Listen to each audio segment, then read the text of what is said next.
at chapter 21, and the subject matter there deals with collective behavior. So everything we're going to be looking at today deals with really groups and how they behave under certain situations. So some of the theories that are presented try to give us an idea of, in a predictive sense, of how people will behave under these circumstances, whether they be good or bad. The items under consideration are listed here on our first slide. So as I mentioned, the first part is about the theories of collective behavior, and when you see that term collective behavior, it does talk about groups of people, and then the social movements there are related to the change that these collective groups of behavior of people with their behavior are arguing either in most cases for or against. Alright, then we look at different forms of collective behavior, some social movements and some principles of those, and then communication under these social movements and how that is changed and how globally it is different from in times past, and you can probably already guess how, but it's through technology that makes it instantaneously available to anybody around the world. Alright, and then finally tying up the chapter's loose ends there with the social policy and looking a little bit there at disability rights. Our next slide is our questions that our author has been following the pattern of presenting to us, so some good things to be thinking about. You know, what guides and governs collective behavior in these groups of people who decide that now is the time for action. You know, what are they thinking about and why have they banded together? Looking at fads, why do people participate in fads? What causes panics, and comparing that to something called a craze. And then how do people spread their messages one to another when it comes about through these social movements? So there's the traditional way, and that's really kind of slow, and then we have, like I say, through technology and the different mediums there that make it almost instantaneous. Alright, some more about the theories of collective behavior. And so what do we exactly mean by collective behavior? But it is the behavior of a group of people who come together that's relatively spontaneous, so it's not really planned to a great degree. It's unstructured there, but they have this common influence that brings them together in a situation that they feel needs addressing. Alright, so this is, as the bottom part of the slide indicates, a fluid situation, and then that makes it a little bit harder to generalize because it is so fluid and not something that's really more stable. Alright, so here's more with the theories there, but one of those is the emergent norm perspective. And so, of course, this is talking or referring back to collective behavior, and then, you know, whatever is considered appropriate or non-appropriate emerges from this group of people, this crowd of people that have gathered together. All right, so there's some examples in the book there that you can in reference there, but right there, the one that they use is about fans at a basketball game where people who bought tickets don't think they're going to get in and get a seat, and the resulting chaos really that results from that. So the emergent norm was, hey, if I bought a ticket, I should have access to the game, and if if I don't get it in a timely manner, then I start to do some things that are the emergent norms of how I get what I paid for. So in this case, pushing to get inside. The value-added perspective is a second way, a second theory here of collective behavior, and so this one is a little bit different, but in some ways also similar. But how broad social conditions are transformed into some recognizable pattern there of collective behavior within the group. So everything that follows are ways, for example, that we have that definite collective behavior emerge. So conduciveness, a structural strain, so the system is feeling and about to buckle under the weight of this change that's coming about. The generalized belief, a precipitating factor, kind of like the last straw, the mobilization for action, and then social control. A third theory here is the assembling perspective. So it looks at, for example, why people go from place to place and in different locations and on and on, not just the same one, but multiple different locations.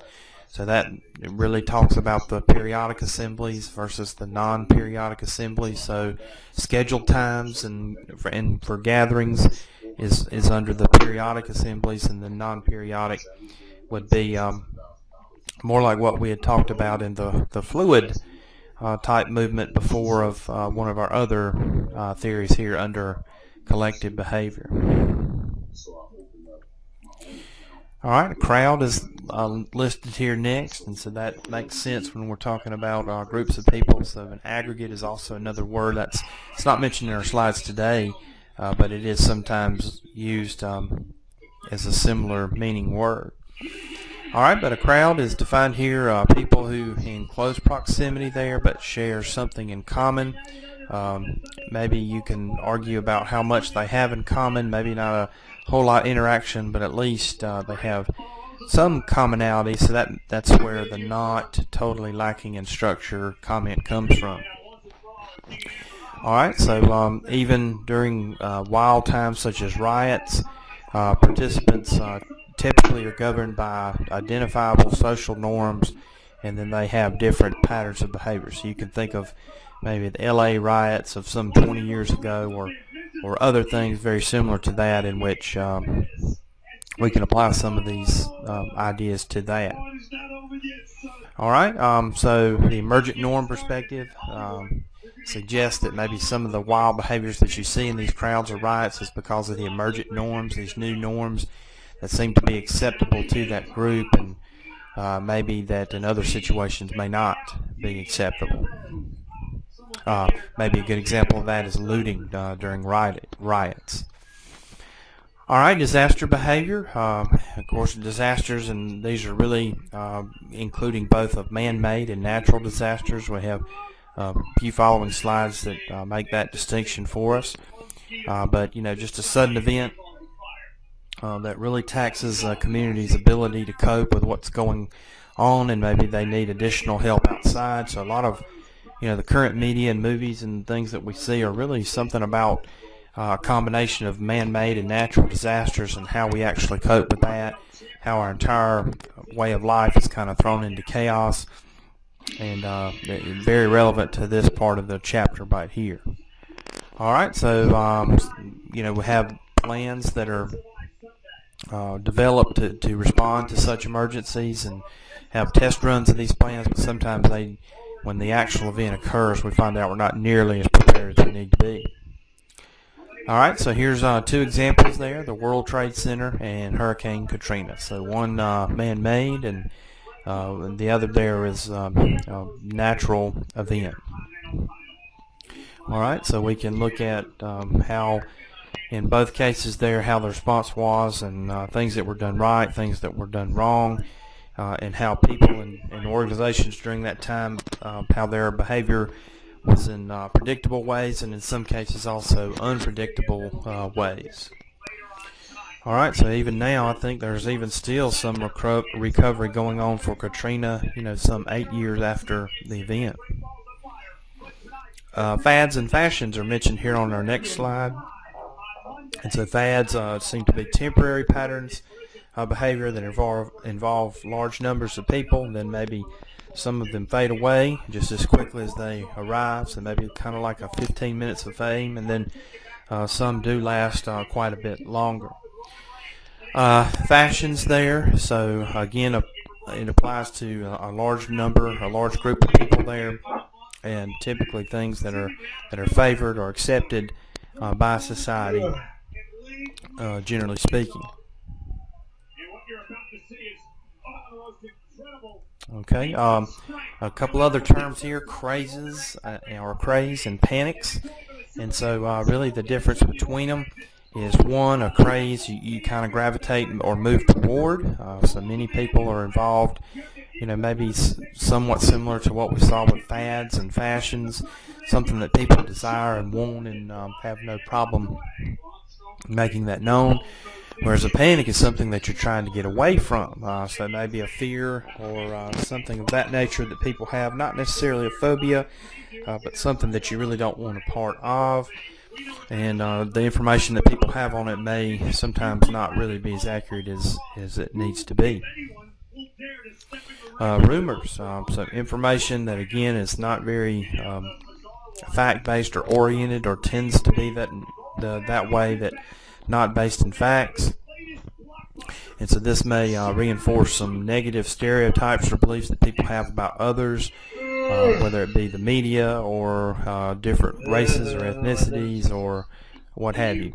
Rumors are typically ways that people make sense of what's going on, how they adapt to change in a world or some type of situation that they really don't have a full grasp on. All right, so some more terms here related to collective behavior. We've got public and public opinion. So just about everybody is interested in public opinion. So in one way or another, either by telephone or by mail or some type of computer survey, they want to know about how the American public in general feels about a variety of situations, whether it's related to government and how people might vote, or how they spend their money, or any number of things like that. All right, so the public is, the definition here is very much like our group, so people who have something in common, maybe not necessarily best of friends or even really good acquaintances, but they typically have certain individual values that they share in common. So the American public, for example. Here's a summary of our slides and what we've covered so far with these important terms, good definition and example of these. So look over that if you need to. All right, moving along here to our next slide, we see social movements, and we certainly have lived in a very interesting time to where several social movements have occurred both in the United States and outside the United States, and that's probably likely to continue. All right, but these are organized collective activities to bring about change in a group of society. So in the United States, we've had the Occupy movement. Overseas, it's been the Arab Spring. But in the case of the Arab Spring, we've seen a little bit more change in how people are governed than anything really that the Occupy movement has actually done in the United States.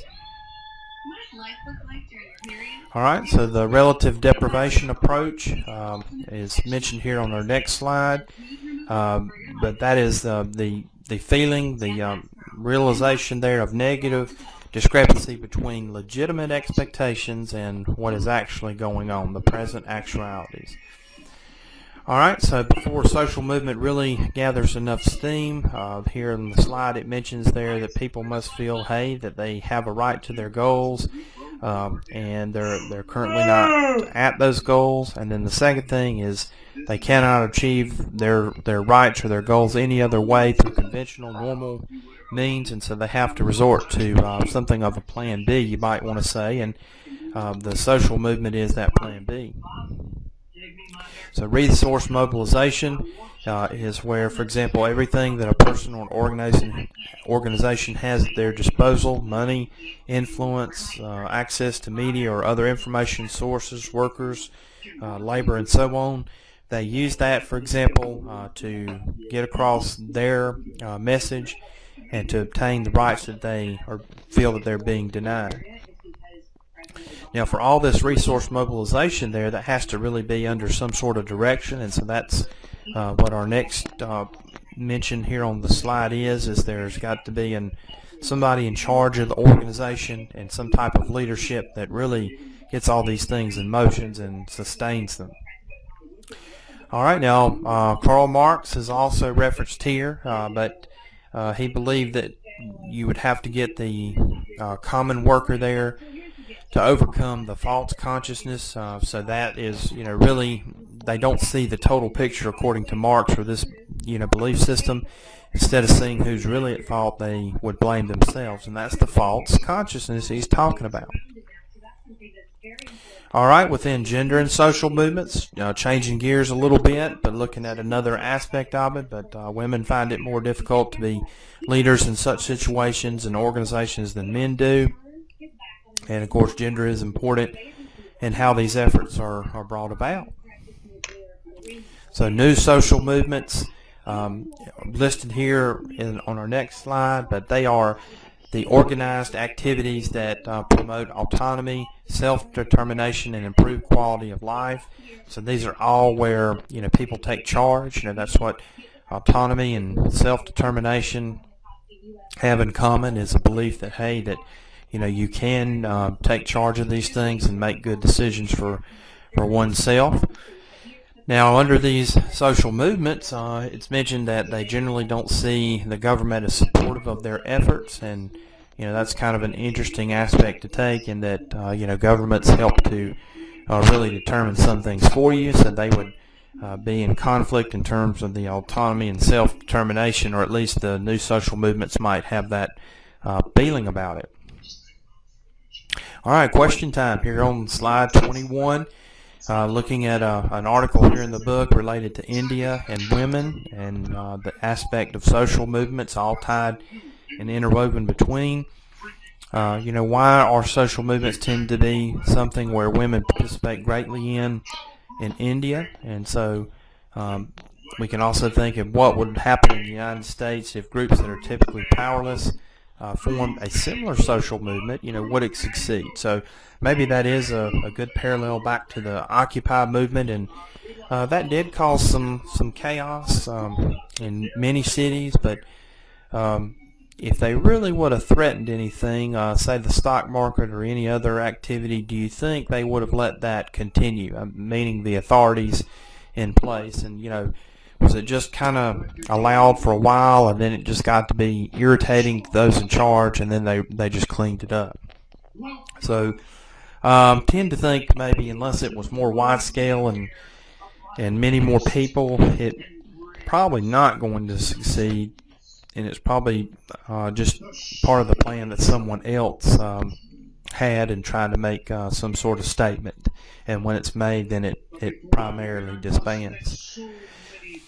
Alright, so here with our contributions to social movement theory, now we see at least two familiar ones. Our functionalist in conflict, our interactionist is not up there, but we have a new one in evolutionary.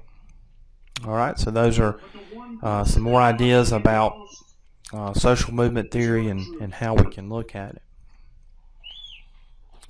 Alright, so the last few slides here, looking at communication during and globalization and collective behavior through especially the use of technology, and how that really speeds up this process as compared to in the past through mail or newspapers, and how much slower that was, and whereas people can be almost recruited worldwide, they don't have to be there anymore. Alright, couple questions there. So maybe some research for us today. Have you ever been involved in a social or political movement whose legitimacy some people considered questionable? Well, maybe in our generation that might be something related to rights for same-sex marriage. In the previous generation, maybe it was something related to civil rights. So there probably is something every generation has, and whether or not we individually participate is maybe something else to consider. Do you think any social movement can ever be free from controversy? So that's a good question to consider. Also, would you want to live somewhere where controversy is not tolerated? So those are really good questions to think about and answer. Disability rights. So what about people who do have problems, and some of them are physical, some of them there are mental, and some of the issues of discrimination they have faced, and there's been an effort here, you can see from our slide, since the early 1960s to help people who have disabilities get as fair a shake as they can. So some of those stereotypes have to be challenged about those with disabilities not being as competent or capable as those without disabilities. So also laws and institutions have had to change and be introduced to help with some of that. We can see from the next slide, one aspect of that legislation is the ADA of 1990, but the Americans with Disability Act, as you can see, does many things listed here on paper, and there's a lot of checks and balances to that to make sure that these things are not just listed on paper, but actually appear in the workplace or education situations or what have you. All right, so not only employment, but public accommodations, transportations, and also telecommunications. All right, now in terms of applying sociology, now here it's mentioned that this legislation has been a significant framing of how we look at disability rights, and that's common for any issue that we want to look at. We have to kind of frame it and think of a picture frame and how it sets off whatever it is you want to look at inside. That's a term in sociology that they're trying to drawing the same parallel. All right, some other nations there see disability as an entitlement issue, and others would say, for example, that our conflict theorists or Karl Marx individuals would say that, well, this is part of an overall movement that's been going on for 40 years. This is, the haves versus the have-nots, and the have-nots have been working at least 40 years to get a somewhat more fair shake. All right, the interactionist would focus on the relationships that people have, not only with disabilities, but those without disabilities and how they interact. The policy, for example, you can see we've already been talking about that somewhat, but how these things have come about to help those who before this just had to kind of cope with what was going on.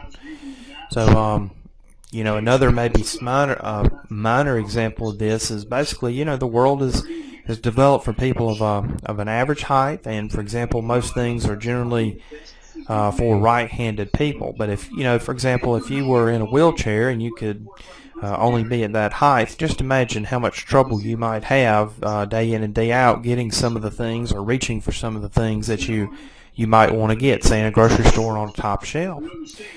Or for example, if a building doesn't have an elevator, how are you going to use that if you're in a wheelchair? So those are maybe a couple examples. All right, and here's another term listed on our slide, visitability, but the accessibility of private homes to visitors with disabilities. So I know that I was thinking of building something near my home. Now, of course, I do have a mobility issue, a disability there. But anyway, on my private property, which was not going to be open to public for the use of the public, but they were actually requiring me to have a ramp, and depending on how high the structure was going to be, that determined how long the ramp had to be. All right, so maybe there's a limit to some of the accommodations that must be made, and the ADA talks about reasonable accommodation. So where I work here at the college, I'm on the second floor of a building, but there is an elevator. So what if there was no elevator? So a reasonable accommodation in that case might be moving me to a building with one floor, or on the first floor, or something where I'm not at risk for falling or what have you, but it doesn't necessarily mean that someone would have to build a new building or install an elevator. There's other ways to make sure that it's meeting that requirement. All right, so maybe this slide is really talking about kind of overreach in some cases, and maybe causing financial hardship on some institutions that really haven't been updated with the newest of amenabilities to those who are disabled. All right, so when we think about disabilities, now here's a lot of famous people on our last slide, and on the right-hand column B, they have their disability. So this is something interesting. If you want to fill it out, you can, or try it to see if you can match the person up with their disability there on the right. So a lot of famous names. So that kind of helps us understand a little bit about how there are lots of people with disabilities who are very productive in life. Okay, we're at the end of the chapter, and thank you for your time, and I hope this has helped, and If there's anything else I can help you with, be sure to let me know. Thank you, and I will talk to you again soon.